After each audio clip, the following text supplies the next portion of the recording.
Well, in back-to-back rulings Friday night, two federal judges temporarily blocked President Trump's executive orders targeting specific high-profile law firms. The orders signed this week restrict the firms from working with federal agencies. The firms have represented and employed President Trump's political opponents. Meanwhile, two other law firms have entered into agreements with the White House to avoid sanctions. CBS News Justice correspondent Scott McFarland has more from Washington. A flurry of activity in the courts late into the night Friday night. Some of the largest and most name-brand law firms in America fighting to stay alive, to stay in business.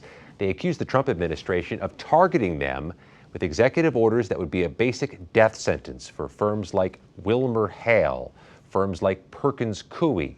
And they've been in court challenging the executive orders that have put them in dire straits. The Trump administration has threatened to strip the attorneys at those firms of their security clearances or of their ability to do business in government buildings or with government workers.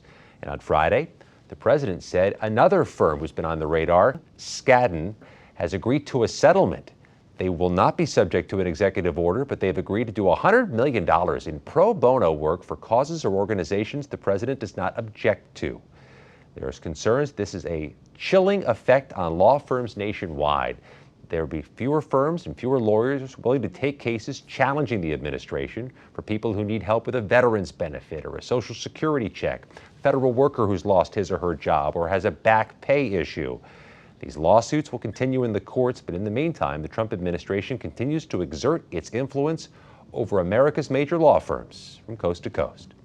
For CBS Saturday Morning, Scott McFarland, Washington.